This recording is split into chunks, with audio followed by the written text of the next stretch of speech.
देवळाली नगरपालिकेच्या निवडणुकीला पुन्हा जोरदार सुरुवात झाली आहे. स्टेटस ठेवल्याच्या कारणावरून शिवसैनिकाला दमबाजी. शिवसेनेच्या कार्यकर्त्यांनी स्टेटस ठेवला म्हणून भाजपाच्या उमेदवाराच्या भावाने स्टेटस ठेवणाऱ्या शिवसैनिकाला धमकावल्याचा प्रकार देवळाली गावात घडलाय. देवळाली नगरपालिका निवडणुकीची रणधुमाळी जोरदार सुरू आहे. महायुतीतील मित्रपक्षाने भाजपाच्या विरोधात दंड थोपटले आहे. शिवसेना पक्ष निवडणुकीच्या रिंगणात उतरला आहे. प्रशांत मुसमाडे यांनी नागरिकांच्या मागणीनुसार शिवसेनेचा नगरपालिका निवडणुकीत पॅनल उभा केलाय. मात्र या निवडणुकीमध्ये भाजपाच्या हातातून सत्ता जाणार असल्याचे दिसून येत असल्याने आमच्या कार्यकर्त्यांनी स्टेटस ठेवला तरी त्यांना याचा त्रास होत आहे.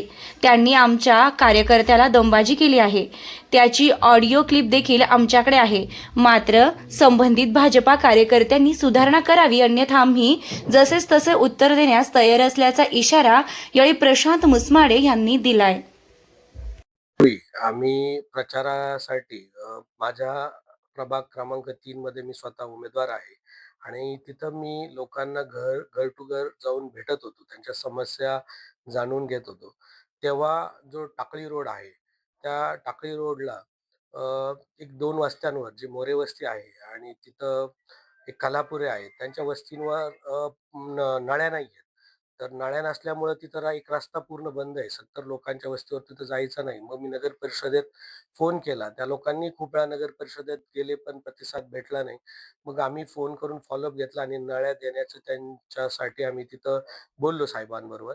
त्याच्यानंतर मग आम्ही पुढे गेला असता तिथं जी स्ट्रीट लाईट आहे, सगळ्या लोकांचं म्हणणं आलं त्या रोडच्या, की स्ट्रीट लाईट 1 वर्षापासून बंद आहेत. काही पोल झुकलेले होते.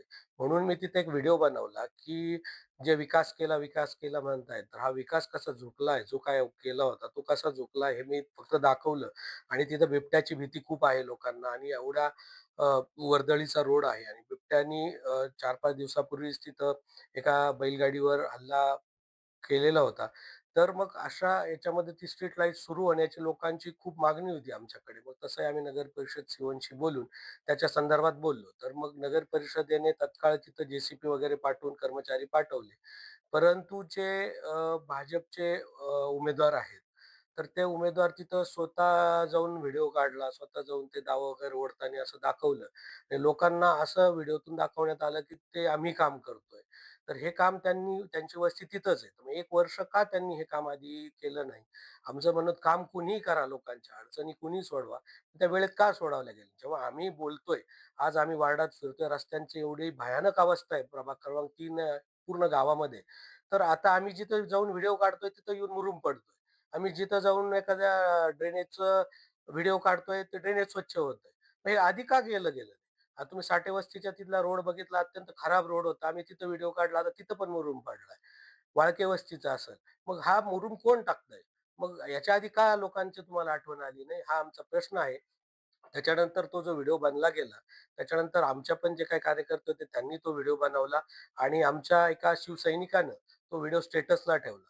तर स्टेटसला ठेवल्यानंतर समोरच्या जे उमेदवार आहेत भाजपचे, त्याच्या भावाने आमच्या शिवसैनिकाला फोन करून दमदाटी केली आणि इलेक्शन झाल्यानंतर तुझ्याकडे बघतो, तुझे मान मोडतो, पाय मोडतो, तर अशा धमक्या दिल्या. आमच्या त्या शिवसैनिकाच्या घरच्यांना भेटून, वडिलांना भेटून त्यांना हे दादागिरी केली, की इलेक्शन झाल्यावर तुला बघून घेतो. तशी कॉल रेकॉर्डिंग जे आहे फोनचं ते आमच्याकडे आहे आणि गरज पडल्यास किंवा आवश्यकता असल्यास आम्ही ते कॉल रेकॉर्डिंग मीडियासमोर सुद्धा देऊ. कारण विषय असा आहे, की शिवसेना आमचा एक शिवसैनिक आम्ही फक्त इलेक्शन म्हणून नाही, तर इलेक्शनच्या आधीही आम्ही आमच्या प्रत्येक माणसाबरोबर कार्यकर्त्यांसोबत होतो. इलेक्शनमध्येही काही अडचण आली तरी आम्ही त्यांच्या सोबत आहे आणि इलेक्शन नंतर आमची सत्ता तर येणारच आहे.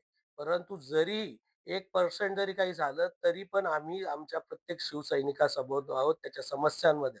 त्यामुळे कुठल्याही शिवसैनिकांनी असं समजू नये, की इलेक्शन झाल्यानंतर आमच्यावर कोणी दबाव आणेल किंवा काय. आम्ही खंबीर आहोत या गोष्टींना उत्तर देण्यासाठी आणि आमच्या मागे जे काही शिंदे साहेब आहेत किंवा शिवसेनेचे जे संघटन आहे, ते सर्व खंबीर आहे. त्यामुळे कुठल्याही शिवसैनिकांनी अशा दमदाट्या आता काय झालंय पुढच्या उमेदवारांना असं दिसतंय, की वातावरण फिरलंय. लोकं ओपन बोलायला लागलेत, ओपन फिरायला लागलेत, स्टेटस ठेवायला लागलेत. त्याच्यामुळे त्यांना थोडंसं एक असं इन्सिक्युअर फील होतंय, की आता आपण पडतोय म्हणून लोकांना दादागिरी करणं. आता प्रभाग क्रमांक 3 मध्ये गणेश नगर म्हणून आहे. तिथं नगर परिषदेचा रोड आहे. तर ते असे तिथं जाऊन धमक्या देतात लोकांना, का जर आम्हाला इथून मतदान झालं नाही, तर आम्ही तो रस्ता नांगरून टाकू. तो नगर परिषदेने केलेला रस्ता आहे. असा रस्ता कोणाला नांगरता येत नाही. परंतु नागरिकांना एक बिहारसारखी ते इलेक्शन सुरू झाली. दमदाटी सुरू झाल्या. घरात जाऊन दमदाटी सुरू झालंय. हे खूप चुकीच्या पद्धतीने चालू आहे. माझ्या मते इलेक्शनमध्ये आपण काय करणार आहोत, हे आपण तिथं लोकांपुढे मांडायचंय. लोकं आज जाऊन निर्णय घेतील कुणाला मतदान करायचं. जो योग्य वाटेल त्याला लोकं निवडून देतील.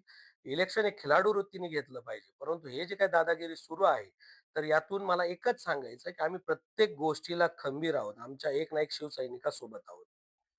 आपल्या कार्यकर्त्यांची दमबाजी करण्यात आली. याबाबत आपण निवडणूक निर्णय अधिकारी किंवा पोलीस स्टेशनला काही तक्रार दाखल केली आहे?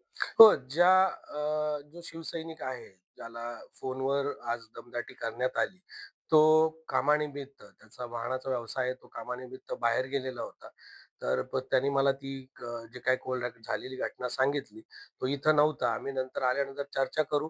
परंतु पोलीस स्टेशनचा एफ-आय-आरचा जो विषय आहे, त्याच्यासाठी आमच्या लीगल टीम बरोबर आम्ही बोललेलो आहोत.